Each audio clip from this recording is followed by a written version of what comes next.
Bueno, Jorge ya nos ha recordado que volvemos al libro de Hechos, después de estas 3 semanas de descanso, donde habéis podido descansar también un poco de mí. Así que volvemos a retomar este apasionante libro que nos habla de la historia de la Iglesia, pero sobre todo nos habla de lo que Dios es capaz de hacer a través de personas que aparentemente no tienen capacidades, no tienen poder. Y me gustaría hacer un pequeño resumen cortito para que recordásemos dónde nos habíamos quedado exactamente. Algo que quizá no dijimos en su momento, que yo no dije, es que el capítulo 14 es un capítulo que cierra lo que la Biblia llama, o lo que se encuadra en lo que es el primer viaje misionero de Pablo. Es el primer viaje que hace Pablo visitando ciudades con el objetivo y la finalidad de cumplir aquello que Dios puso en el corazón de la iglesia, de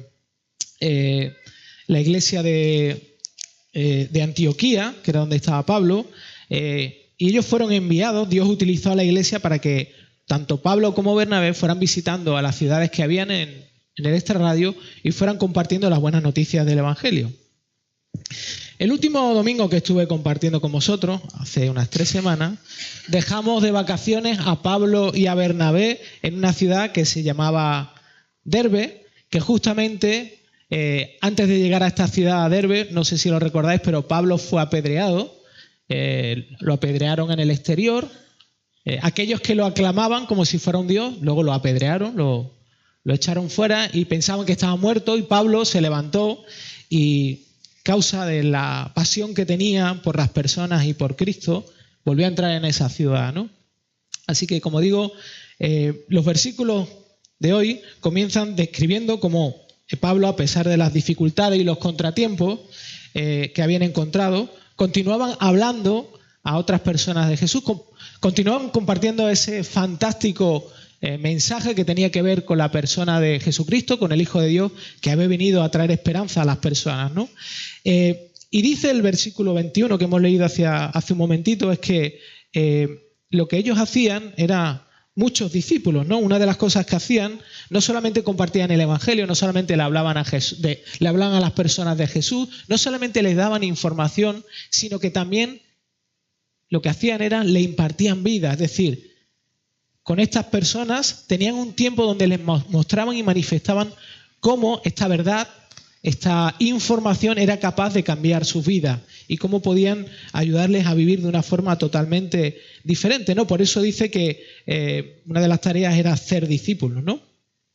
Y es verdad que el libro de Hechos, si has estado atento en todos estos últimos domingos, es un libro que no solamente, como he dicho, trata de la Iglesia y del Espíritu Santo, sino también trata del discipulado. Es la forma natural en la que los cristianos de alguna manera se plantan o crecen, ¿no? Y esto no es solamente un aspecto de la identidad de los cristianos individuales, sino es algo que tiene que ver mucho con la Iglesia. De hecho, toda Iglesia, en esencia, debería ser una fábrica de discípulos.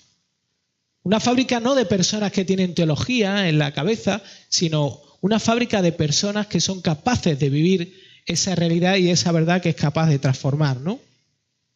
Y no solamente hacerlo de forma individual, sino ayudar a otros. Y como he dicho hace un rato, uno de los valores, una de las cosas que nosotros entendemos que no solamente es bíblica, sino que es muy valiosa, es el aspecto del discipulado. Cada uno de nosotros, cuando somos traídos a la iglesia, somos traídos por Dios, somos cambiados por Dios, somos salvados para hacer discípulos, para ayudar a otras personas a que puedan vivir y a que puedan disfrutar de Jesús, ¿no? En vez de preguntarnos si realmente es algo que tengo que hacer o no tengo que hacer, debería preguntarle a Dios qué personas ha puesto alrededor mía, cerca de mí, quizá por afinidad de edad, de intereses, quizá porque Dios pone un momento especial donde esa persona puede llegar con algo más de profundidad en su vida. Debería preguntarle a Dios qué personas ha puesto cerca de mí en las que yo pueda invertir mi vida. ¿A qué personas puedo ayudar en su vida como creyente? ¿Y qué personas me pueden ayudar a mí, ¿no? Un poco como lo que compartí hace un instante, ¿no? Este tiempo que hemos estado Borja y yo teniendo un tiempo juntos donde hemos compartido, no solamente hemos estado hablando de aspectos teológicos, sino hemos compartido también cómo vivimos la vida como creyentes, ¿no? Y nos hemos ayudado mutuamente a alentarnos con las verdades del Evangelio, de una forma práctica y real, ¿vale? De la misma forma que he hecho esto con Borja, también he tenido oportunidad de hacerlo con Samuel, ¿no? Fijaos, diferentes edades, diferentes tipos de circunstancias, pero los problemas, o sea, el problema básicamente que todos los seres humanos tienen es el mismo, y es necesitan a Cristo, necesitan a Jesús en su vida, ¿no? Así que he tenido el privilegio de poder hacer esto, y por eso es un valor que nosotros buscamos que cada una de las personas que formen parte de esta iglesia no solamente vea esto como un aspecto a cumplir, sino como un privilegio y un disfrute. Así que os aliento, ¿no? Pero mi intención esta mañana no es hablaros del discipulado, aunque este texto trata del discipulado, y el libro de Hechos, como he dicho, trata del discipulado, sino mi intención esta mañana es que nos quedemos un ratito en el versículo 22. Esa es mi intención, ¿vale? Pero antes de mirar juntos el versículo 22 y ver qué cosas podemos aprender y qué cosas quiere Dios que entendamos esta mañana, como digo, quiero compartir algo con vosotros. Si me está cambiando la voz, ¿vale? Para aquellos que se están preguntando por qué me salen gallos, que estoy cambiando la voz. Estoy en la adolescencia. Quiero compartir con vosotros algo, ¿vale? Desde que apareció YouTube y los youtubers, la verdad que en general la tecnología se ha revolucionado un montón, todo esto del aspecto audiovisual, ¿no? Y estoy seguro que aquí más de uno es un pecador que ve YouTube, seguro, sobre todo por aquella zona de allí, que son los que tienen quizá menos edad, pero seguro que aquí hay personas que están más tiempo viendo vídeos en YouTube que viendo la tele o haciendo cualquier otra cosa, ¿no? Entre eso y WhatsApp, Facebook y Twitter, bueno, Twitter quizá menos, Instagram, ¿no? Seguramente, ahí se va prácticamente la mayoría del tiempo. Como a mí me está cambiando la voz y estoy en la adolescencia, también lucho con este tipo de cosas, ¿no? Me acordaba el otro día que cumplí años, el domingo pasado, que qué lejos ha quedado esa época donde para cambiar el canal de televisión había que levantarse. Y casi siempre le tocaba al más pequeño. El que era más pequeño era, venga, vete y cambia de canal, ¿no? Qué lejos ha quedado eso, ¿no? Ahora con esto de la tecnología no hace falta ni levantarse de la cama, no tienes ni que levantarte de la cama. Así que el otro día mirando YouTube, ¿no? Mirando algunos vídeos, me encontré con algo que me llamó la atención bastante.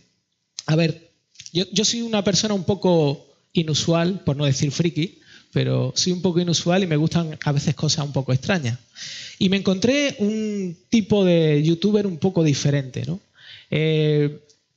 Son youtubers que son personas normalmente mayores, pero son personas que son capaces de, a través de un trozo de hierro o de acero, construyen unos cuchillos increíbles. O sea, hacen cosas asombrosas que tú a priori no puedes entender. O sea, no puedes creerte que de algo como esto, ¿no? Un trozo de hierro.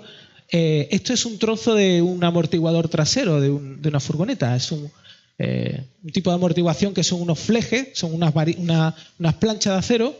Pues sí, son muelles de ballesta, se llama amortiguación de ballesta. Pues esta gente del desguace coge una pieza de esta, la comienza a cortar, le hace una forma, la recorta, luego la lima, luego la pasa por un horno, la pone a alta temperatura. Lo que hace, eso se llama forja. La forja la va golpeando una y otra vez, una y otra vez, una y otra vez, la vuelve otra vez a cortar, la vuelve a lijar, le vuelve a dar forma, la vuelve a meter otra vez en el horno, la calienta a mucha temperatura, finalmente la mete en aceite, eso se llama templado, lo que hace es endurecer el metal. ¿Ves cómo soy un poco friki? Y finalmente obtiene esto. Es sorprendente, sorprendente. Es un cuchillo perfecto que corta perfectamente y además es precioso, ¿no? Es fantástico. El proceso para obtener ese cuchillo tan fantástico, tan increíble, es un proceso lento y bastante traumático para el metal. El metal sufre un montón, sufre altas temperaturas, como ya he dicho, sufre martillazos, sufre le tienen que cortar partes, etcétera, etcétera, etcétera. Pero como digo, el resultado es asombroso, es asombroso. Y de forma similar, la Biblia nos dice que la vida cristiana funciona de una forma muy parecida. Es algo que se ve de una manera muy parecida o similar, ¿no? En el caminar con Cristo, ¿no? Que todo creyente genuino, si es genuino realmente, si realmente ha tenido un encuentro con Cristo, si realmente Dios está haciendo algo en tu vida, vas a pasar por circunstancias y por un proceso similar al que pasa este trozo de metal para convertirse en un cuchillo. Y está claro que este proceso tiene un objetivo. Y eso es lo que yo quiero un poco rascar esta mañana. Yo sé que podríamos profundizar en esto, sería un tema para estar hablando un montón de tiempo, pero sí por lo menos quisiera retaros y desafiaros quizá en vuestra perspectiva de los momentos complicados o difíciles de la vida, ¿no? Como creyentes. Así que el primer punto que vamos a ver juntos, y son 3 como tenéis en el bosquejo, es ¿qué son las tribulaciones? ¿Qué es una tribulación, no? Y bueno, está claro que lo primero que hace Pablo es en este versículo 22, habla de las tribulaciones. Dice que los creyentes tienen que pasar por tribulaciones. Dice que tienen que pasar por muchas tribulaciones, ¿no? Y aunque a veces escuchemos la palabra tribulación y nos cueste trabajo entender cuál es su significado real cuál es su significado profundo, sí que nos vienen a la cabeza muchas preguntas, o mejor dicho, muchas palabras. Palabras como, por ejemplo, sufrimiento, que no nos gustan estas palabras, el dolor, quizá la incomodidad, la dificultad. Este tipo de cosas que nos incomodan, este tipo de cosas que no nos gustan, que nos dan cierto temor, que nos dan miedo, que a veces no entendemos. Y realmente la tribulación está relacionada con estas cosas.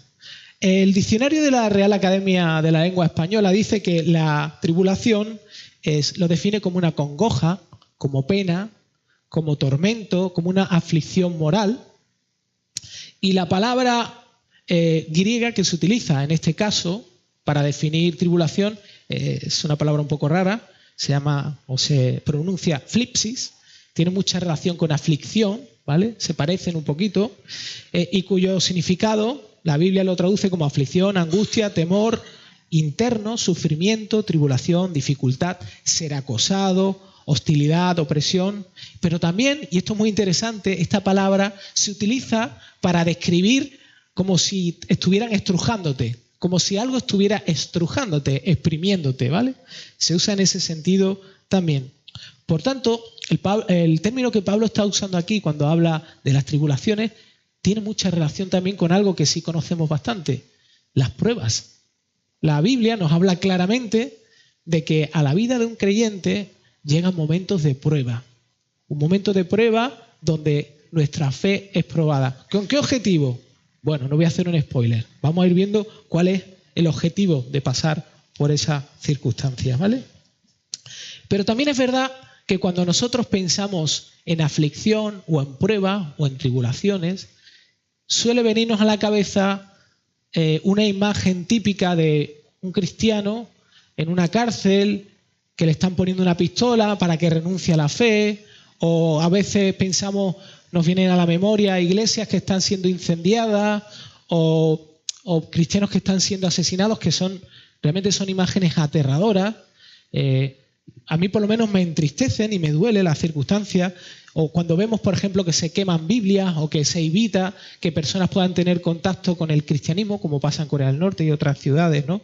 Otros países, mejor dicho, donde hay un régimen político opresivo, ¿no? Donde se prohíbe que las personas no puedan tener una libertad con respecto a sus creencias religiosas.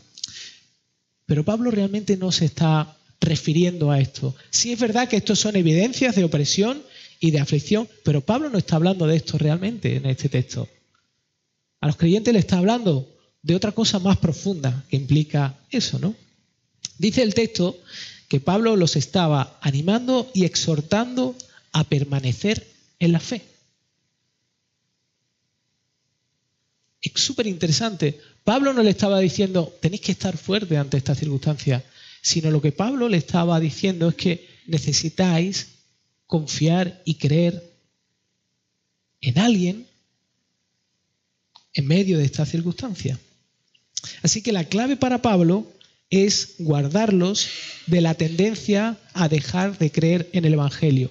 Y dejar de creer en el Evangelio no es solamente un aspecto intelectual, sino tiene que ver con un aspecto profundo de dónde entrego la confianza, a quién le entrego mi confianza, dónde pongo mi confianza, sobre qué objeto me aferro en medio de estas circunstancias, ¿vale? Así que una definición quizá un poco más contextualizada de lo que es la tribulación o las pruebas sería algo como esto, ¿no? Las tribulaciones o pruebas son ocasiones donde somos seducidos a buscar fuera de Jesús nuestro mayor amor, seguridad, aceptación y disfrute. Lo voy a repetir otra vez. Las tribulaciones o pruebas son ocasiones donde somos seducidos a buscar fuera de Jesús nuestro mayor amor, seguridad, aceptación y disfrute. Son momentos en la vida donde se produce una bifurcación, una o varias, en las que nos vemos tentados a elegir o a escoger otra cosa como mejor al plan de Dios, ¿vale? Y si lo piensas con detenimiento, te darás cuenta que cada vez que somos tentados a pecar, porque el objetivo de la tentación es realmente hacernos pecar, es decir, hacernos pecar no es solamente no hacer lo que Dios quiere, hacernos pecar es tomar una decisión como buena que finalmente nos daña, porque lo que Dios quiere es justamente lo mejor para nosotros. O sea, el hecho de que Dios determine cómo funcionan las cosas mejor no es porque Él sea alguien déspota que quiera que esto funcione así, sino porque si Dios es un Dios de amor, lo que quiere es que nosotros podamos experimentar su amor. Así que, ¿cómo vivimos nosotros en la vida cotidiana estos momentos de aflicción, ¿no? O de prueba? Pues uno que yo he vivido y que suelen vivir los que son más jóvenes, hay muchos adultos que lo viven hasta el final de su año, ¿no? Tiene que ver con las relaciones, ¿no? Con la necesidad de tener a alguien a mi lado que realmente me ame y me dé lo que yo creo que necesite, ¿no? Es un momento de aflicción o de prueba es cuando soy seducido a creer que estoy solo y que tener una relación con un chico o con una chica, eso me va a dar el tipo de amor que yo necesito. Cuando concluyo que realmente Dios no sabe lo que yo necesito, yo me tengo que ocupar realmente de forjarme o crearme ese amor que nadie me puede dar, ¿no? Es un momento de tentación, como digo, de aflicción, ¿no? Porque se produce una lucha dentro de mi corazón. ¿Realmente Dios me ama? ¿Es tan bueno como Él dice? ¿Realmente Dios se preocupa de mis necesidades?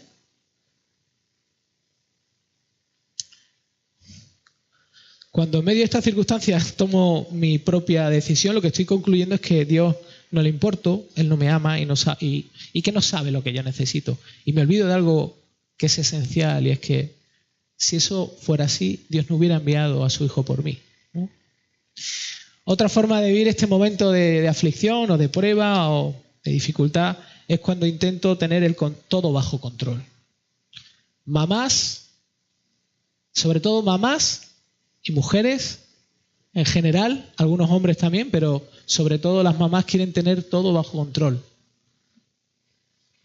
Quieren que sus hijos no hagan esto, no hagan aquello. Es más, a veces vivir en esta situación, y yo he conocido a madres que teniendo a sus hijos casados, siguen pensando que son los mesías de sus hijos. Siguen pensando que ellas pueden cuidar a sus hijos o a sus hijas mejores incluso que sus cónyuges. ¿Y sabéis lo que pasa? Que estos mesías son mesías sufrientes. Mamás y papás tienen una vida de angustia y de sufrimiento. No estoy diciendo que no tengan que preocuparse. Lo que estoy diciendo es que cuando viven este tipo de circunstancias, lo que están haciendo están desconfiando de que Dios está guardando a sus hijos, que Dios se encarga de ellos también y que pueden descansar en Él. Están desconfiando de que Jesús haya ganado realmente el cuidado de Dios en sus vidas, ¿no? Otro, por ejemplo, también cuando estoy en una situación de frustración y de enfado, especialmente ahora que estamos en un periodo muy valioso, todo el año trabajando para en verano tener un tiempo, los que puedan tenerlo, de vacaciones, donde está todo programado y resulta que ¡plaf! Las vacaciones no salen como lo planificado. Incluso resulta que en tus vacaciones tenías pensado volverte en un momento determinado y se estropean los planes y tienes que volverte 5 días más tarde. Es un momento de aflicción, sí, lo estoy pasando mal, pero ¿por qué? Porque estoy filtrando mis circunstancias y no estoy viendo más allá de ellas. Porque parte de mi felicidad está volcada en el cumplimiento de mis expectativas y dependen de las circunstancias que yo mismo defina y lleve a cabo. Y no estoy confiando en que Dios tiene la capacidad de manejar todas las circunstancias de mi vida con un propósito y con un fin. Tengo algunas más, las voy a leer muy rápido, ¿no? No voy a darle muchas más vueltas, ¿no? Pero, por ejemplo, otra forma de luchar contra esto es cuando yo hago cosas por las personas y las personas no me las devuelven. Soy una persona servicial, ayudo a todo el mundo y cuando alguna de esas personas... Esto sabéis dónde se ve muy bien, cuando uno se pone enfermo. Uno visita a las personas que están enfermas, en cierto sentido... Soy buena persona, voy, los visito, estoy con ellos, me preocupo. Ahora, yo me pongo enfermo y no me llaman. Y eso produce amargura en mi corazón. Sí, es verdad que está feo, pero realmente si eso produce amargura en mi corazón, lo que se está poniendo en evidencia es que lo que estoy buscando es que los demás me amen. Todavía mi corazón no ha sido llenado por el amor de Dios para poder dar amor sin buscar o tratar de recibir de los demás, ¿no? Una más, y esta va a ser un poco dolorosa también para algunos, ¿no? Frustrarme, impacientarme y enfadarme con mi marido cuando llego a casa y veo que no ha colaborado en las cosas, en las tareas de casa, ¿no? Estoy todo el día en casa haciendo el trabajo y ahora viene mi marido y no me ayuda. Y no me ayuda. Y viene, se sienta en el sofá y no me echa una mano, no me ayuda a decirme qué hay de comer para hoy. ¿Qué le hago? ¿Qué hago de comer? Es que pensar en la comida todos los días, es verdad que es una tarea horrible, ¿no? Es terrible. Los que no estáis casados aún ya pasaréis por esto, tranquilos. Pero me frustro porque mi marido no es mi ayuda idónea. Mentira, si es tu ayuda idónea, ahora te está ayudando. Te está ayudando a que se exponga lo que hay realmente dentro de ti. Es un regalo de Dios, ¿no? Es un momento de prueba y de aflicción, como digo, que Dios ha dispuesto para que puedas ver cosas que tú no estás viendo, ¿no? ¿Por qué necesitamos las tribulaciones? ¿Por qué necesitamos vivir esto? ¿Por qué? ¿Por qué tenemos que pasar por estas situaciones, no? Y ya no solamente situaciones, como decía al principio, que nos persigan por ser creyentes, sino los conflictos que vivimos muchas veces internamente en nuestras relaciones con otras personas. ¿Por qué Dios permite que vivamos este tipo de circunstancias? Las enfermedades también, los momentos inesperados. Si tú has escuchado bien lo que Pablo está haciendo aquí, como mínimo, debería sorprenderte, como mínimo. Y voy a tratar de resumirlo rápidamente. Pablo y Bernabé están de vuelta, vienen de vuelta. Llegado hasta la última ciudad que visitaron y ahora vienen de vuelta a visitar a los grupos de cristianos, de gente que estaban, las comunidades cristianas que se estaban formando, ¿vale? Vienen a verlos, ¿no? Como he dicho antes, con la intención de animarlos y afirmarlos. Y quiero que recuerdes que ellos nunca salieron con... a ellos no le dieron un título de persona emérita de cada una ciudad. La mayoría de ellas lo echaron fuera. Como he dicho antes, a Pablo lo apedrearon, tuvieron que escapar porque los querían matar, etcétera, etcétera. Imaginaos que ellos recibían este trato por causa de lo que estaban comunicando, lo que estaban mostrando, lo que estaban predicando. Las personas que se quedaban allí, en cierto sentido, estaban siendo oprimidas de una forma real. Así que, en medio de estas circunstancias, Pablo habla a estas personas para alentarlas. Y quiero ponerte un ejemplo. Imagínate una persona, un creyente nuevo, un padre de familia, que hace muy poquito que ha conocido a Jesús, ¿no? Hace muy poquito. Ha revolucionado su vida completamente, ¿no? Lo ha transformado como persona.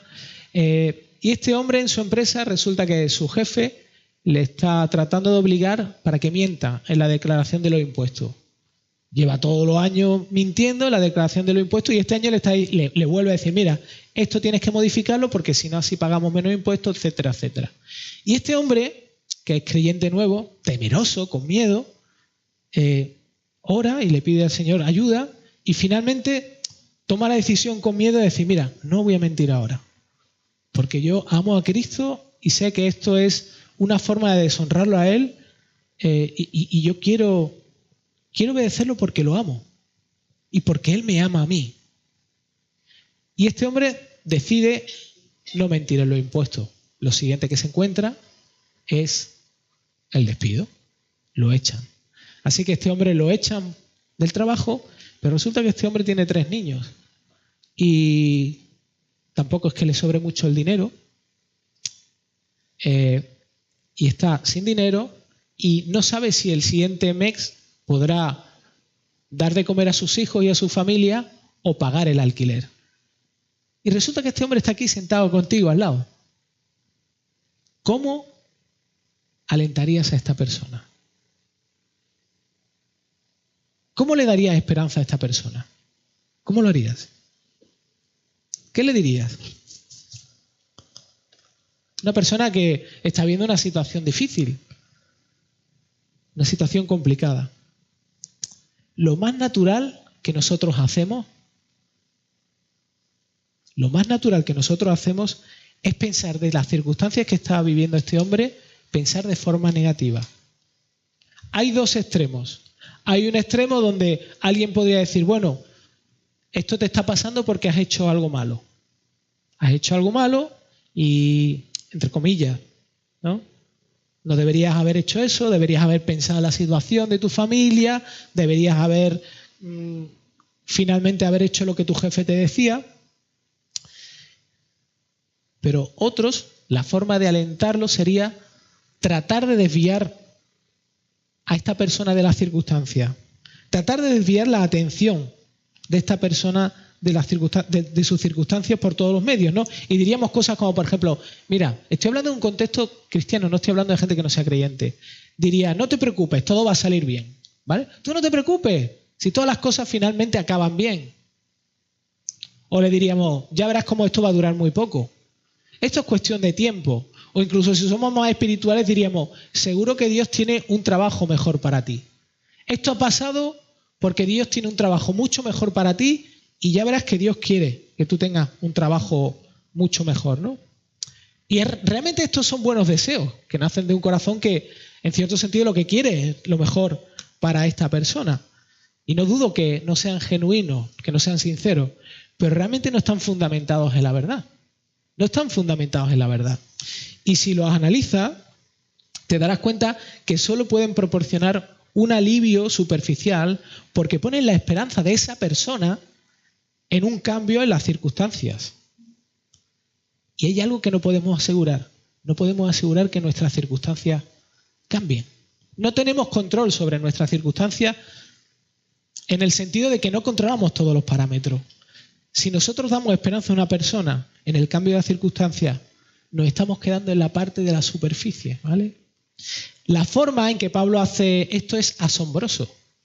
Es asombroso. Lo primero que hace es decirle la verdad y no les crea falsas expectativas. ¿Por qué? Pues porque el Evangelio no es positivismo.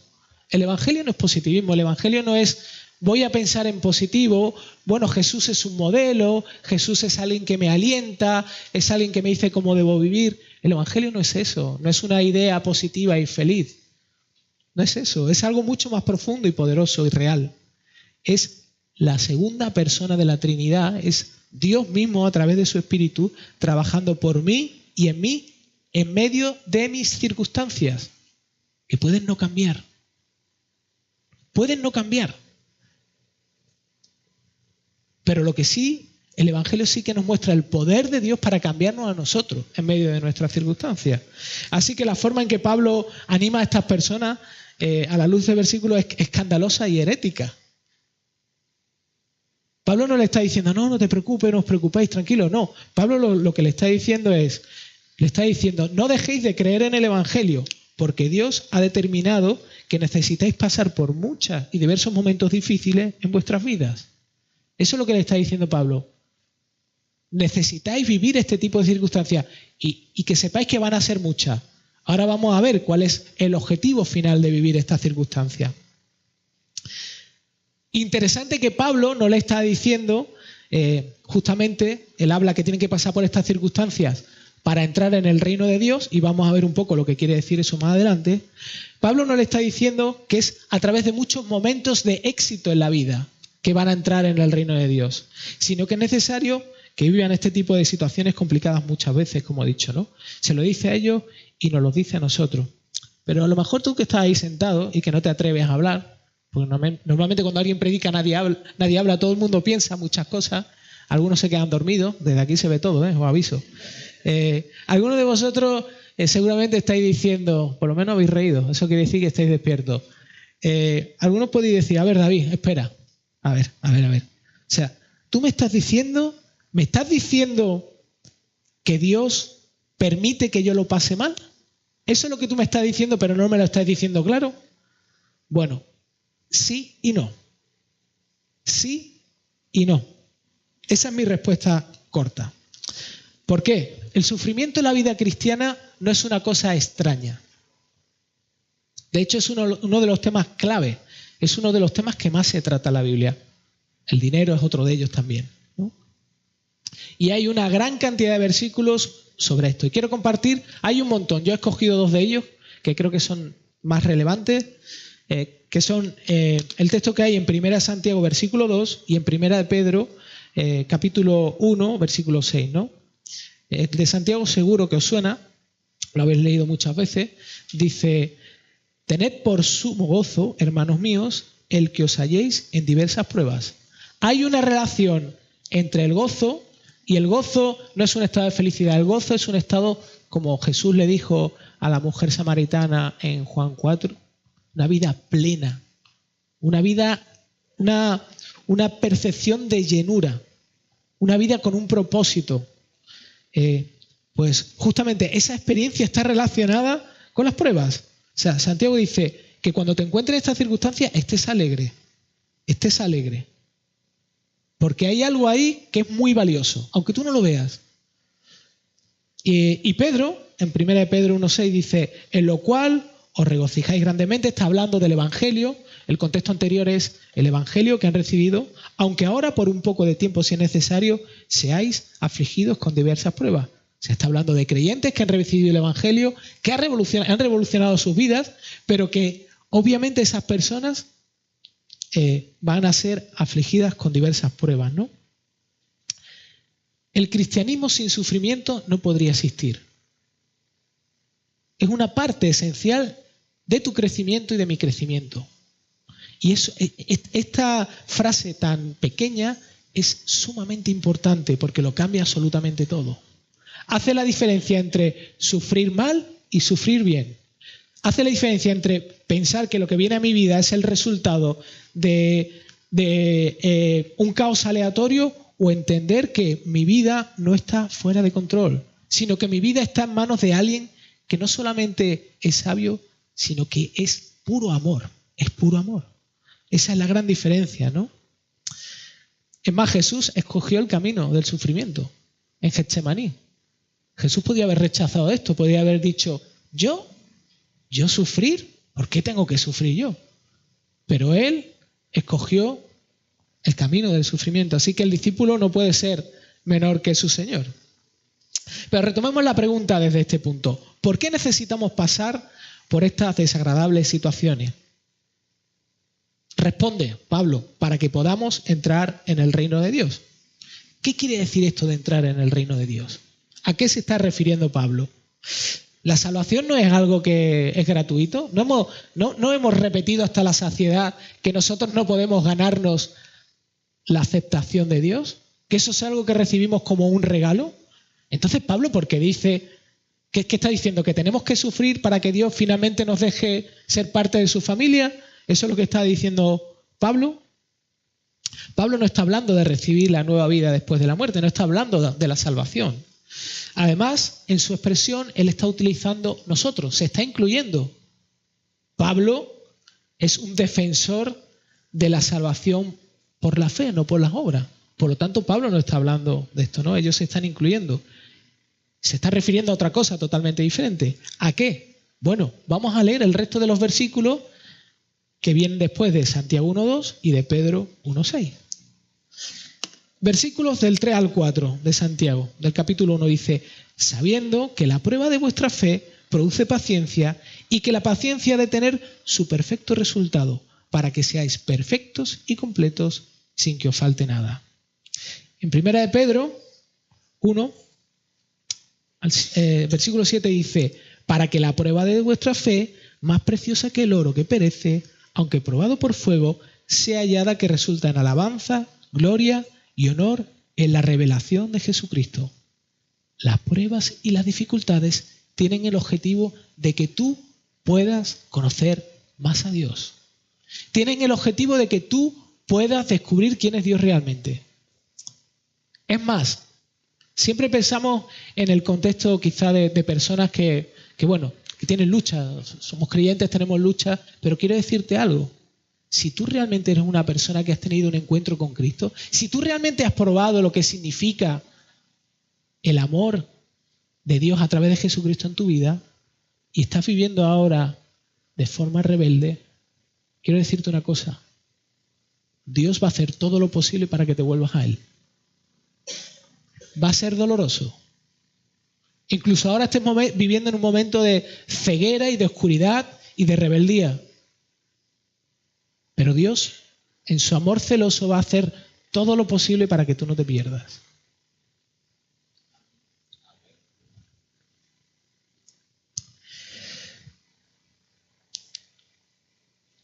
Así que, como digo, mi interpretación, esto no da licencia para que puedas seguir viviendo en rebeldía, sino que esto es una forma en la que espero que Dios lo utilice para que por lo menos despiertes o al menos te cuestiones muchas cosas y descubras que Dios, realmente lo que hay detrás de Dios es su amor, no es su ira contra ti. Como digo, mi interpretación es que Pablo está hablando lo mismo que Pedro y Santiago, que todas estas situaciones que no nos gustan tienen el objetivo de mostrar mi debilidad y mostrar el poder de Dios trabajando a partir de mi debilidad. En estas situaciones yo no soy el centro, es Dios. Es para que yo pueda verlo a Él. Es para que yo pueda tener un momento de experiencia especial. Es para que Él pueda forjarme como ese trozo de hierro y convertirme en lo que Él realmente quiere que yo sea. A veces pensamos también que el Evangelio es como aquello que va a sacar lo mejor de nosotros, ¿no? Es como en el ejemplo que he puesto del cuchillo este que forja al tipo ahí a golpe. Es como que el tipo se encuentra un cuchillo sucio y lo único que hace es, lo limpio un poco y ya tengo aquí un objeto precioso. No, lo que hace Dios es sacar algo que está mal y transformarlo y convertirlo en algo precioso y valioso. Tim Keller tiene un libro que todavía no está traducido en español que habla sobre el sufrimiento, se llama Caminar junto a Dios a través del dolor y del sufrimiento, y él habla sobre todo este asunto, ¿no? Sobre el tema de las pruebas, sobre el tema de la aflicción, etcétera, etcétera. Y él dice una frase, tengo un par de frases que compartí con vosotros, él dice: cuando el sufrimiento y el dolor llegan a nuestras vidas, no solo vemos que no tenemos el control, sino que descubrimos que nunca lo hemos tenido. ¿verdad? Vivimos constantemente pensando que la vida, incluso como creyentes, incluso después de recibido a Jesús, luchamos muchas veces con el control de nuestra vida. Creemos que podemos manejar y mover las cosas a nuestro antojo y encubrirlas, pero finalmente no es cierto. Dios tiene el control. Y estas situaciones nos despiertan y nos abren los ojos como al hijo pródigo para darnos cuenta de quién es realmente el que está pilotando la vida, ¿no? El primer paso para lograr entender el sufrimiento es reconocer que no podemos afrontarlo nosotros solos. Y el segundo es tener la certeza de que Dios lo permite para su gloria y para nuestro bien. Keller dice también algo muy interesante, ¿no? Cómo el sufrimiento y la aflicción nos ayudan a entender la teología. Son como ¿quién sabe lo que es un catalizador? Un catalizador es, para aquellos que no lo sabéis, es una sustancia que acelera el proceso de endurecimiento, ¿vale? De una resina, de una pintura.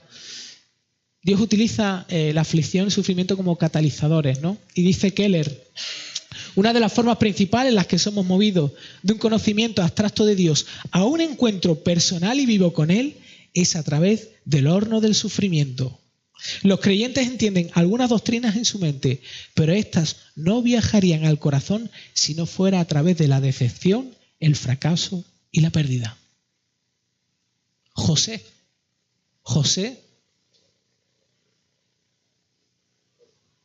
no entendió hasta que se encontró con sus hermanos delante de Faraón, no se dio cuenta de que era Dios el que había estado detrás de todas las circunstancias para su gloria y para el bien de él y de su familia. Todos sabemos y tenemos muy claros que Jesús, desde el principio, es todo lo que necesitamos obtener. Eso lo tenemos muy claro. Todos sabemos que Jesús es lo que necesitamos obtener.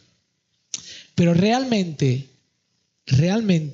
¿sabes que Jesús es todo lo que necesitas cuando Jesús es lo único que tienes? Estas situaciones nos desnudan delante de Dios y nos muestran que lo único confiable, lo único valioso es la persona de Jesucristo. No varía y no cambia. Lo que Él ha dicho y lo que Él ha hecho no varía y no cambia. Y brevemente voy a acabar de cómo afrontamos las tribulaciones, ¿no? Como decía, el objetivo de todo esto es forjarnos, convertirnos en algo precioso para Dios. Y hay algo más maravilloso que todo eso, ¿no? Igual que este hombre, como ha dicho, hace de un cacho de hierro un cuchillo, lo que Dios quiere hacer con nosotros sí es un cuchillo valioso, pero lo más valioso de eso no es lo que quiere hacer con nosotros, es en las manos de quién vamos a estar. Ese es el objetivo final. El objetivo final es que Dios nos transforme, nos cambie y nos ponga a su lado, nos tenga al lado de Él. Que podamos ser aquellos que tienen una relación profunda con el Creador. Aquellos que están en la mano de alguien que realmente es amoroso, que sabe realmente lo que necesitamos y que nos ha forjado con la sangre de su propio Hijo. Ha entregado lo más valioso que Él tenía por nosotros. Así que cuando experimentes momentos oscuros en tu vida, de dificultad, de aflicción, momentos de lucha, sean grandes, sean pequeños, quiero que recuerden las palabras de Job, que es otra de las personas que os ha podido venir a la memoria, ¿no? Justamente al final del libro de Job, ¿sabéis? Job es probado por Dios, primero quitándole todo lo que tenía, segundo quitándole la salud. Y el resto de capítulos que hay en la parte central del libro es la lucha de Job contra Dios. No entendía lo que estaba pasando. A veces no vamos a entender cuál es el objetivo de Dios en lo que nos está ocurriendo, pero podemos tener la seguridad de que Él está haciendo algo. Eso sí, podemos tener la seguridad de que Él está haciendo algo. Pues después de todo este proceso, Job termina haciendo un montón de preguntas a Dios, y por qué, y por qué, por qué. Y en un momento determinado, Job tiene un encuentro nuevo y fresco con Dios, y él concluye diciendo: he sabido de ti solo de oídas, pero ahora mis ojos te ven. No necesito más. Ya no necesito más. Ahora entiendo que eres tú. Eres tú. Ahora te veo. Así que Dios nos está haciendo a ti y a mí poco a poco más conscientes de la necesidad y dependencia de Él. Y que podamos ver la disposición de abrazarnos y recibirnos para cambiarnos. Dios es verdad que nos ama tal como estamos, pero no nos deja tal como estamos, sino que nos cambia. Nos cambia. Nos cambia para su gloria y para nuestro bien. Y para eso envió a Jesús en la cruz. Para darnos una vida en libertad. Para poder vivir una real vida libre en Él. Nosotros cuando vivimos pensando que hacemos lo que nos da la gana es mentira. Es una mentira, es una falsedad. Vivimos esclavizados de nuestros deseos y Dios nos quiere librar y salvar de nosotros mismos para darnos algo mucho más precioso. Acabo con esta frase. La Biblia no te promete un final feliz en tu sufrimiento, pero lo que sí te asegura por causa de Cristo es que en medio de este Dios no te soltará de su mano. Esto no cambia, esto no cambia. Así que espero que cuando llegues a casa y te encuentres la casa desordenada, recuerdes que es un momento especial donde Dios está exponiendo tu corazón para que te des cuenta de que lo necesitas a Él. Y necesitas el poder que tú no tienes para descansar en Él. Así que, ¿qué os parece si oramos y hablamos con este Dios fantástico que en esta mañana nos ha vuelto a mostrar cómo es Él? Señor, muchas gracias porque a través de ti, a través de tu verdad, nos enseña que las circunstancias difíciles de nuestra vida, por un lado nos descubren la realidad de que este mundo no es todo lo que hay. Nos descubren también nuestra tendencia a volvernos adictos de las cosas que no duran, a poner nuestra esperanza no solamente en cosas materiales, sino a veces en llevar la razón, otras veces en nuestras vacaciones, otras veces en nuestro físico, en una relación sentimental. Ponemos toda la carne en el asador ahí, Señor, pensando que realmente eso es lo que necesitamos. Y nos olvidamos de que nuestro Creador, el que nos conoce, realmente sabe que lo que necesitamos en lo más profundo de nuestro corazón es Él. Es tener una experiencia, experimentar su amor y la libertad de poder vivir con una percepción de su cercanía. Señor, pedimos perdón cuando esto ocurre. Pero por otro lado, gracias por enviar estas circunstancias difíciles a nuestra vida y no dejarnos solos, sino estar dispuestos a abrirnos los ojos una vez más en tu paciencia y mostrarnos el corazón de un Dios que ama. Gracias por no dejarnos ciegos, Señor. Gracias por no dejarnos solos pensando que nosotros sabemos y que nosotros entendemos cómo funciona la vida. Gracias por no dejarnos en la oscuridad de nuestro corazón, Señor. Y gracias por mostrarnos la luz de Jesucristo y la esperanza en Él. Gracias porque ahora y en ti vivimos vidas con una dirección, con un sentido. Con la seguridad de que en los momentos más extraños y más a veces en los peores momentos donde podemos ver nuestra propia realidad, aun en esos momentos hay gracia y hay el poder y la obra maravillosa de alguien que nos ama más de lo que podemos imaginar. Así que Dios, gracias por recordarnos esto. Te pedimos, Señor, que nos permitas vivir esta realidad, que nos prepares también para los momentos difíciles y que nuestro objetivo en las circunstancias donde somos tentados a abandonarlas o quizá a creer que tú realmente no estás presente, acudir y buscarte a ti con todas nuestras fuerzas, Señor. Lo pedimos, Señor, para tu gloria, Señor. Lo pedimos porque queremos que tú seas hecho grande en nuestras vidas y porque tú eres el único que merece, Señor, recibir de nuestra boca todas las buenas palabras, toda la admiración, Señor, solamente tú. Así que lo hacemos en el nombre de Cristo y a través del poder del Espíritu Santo. Amén.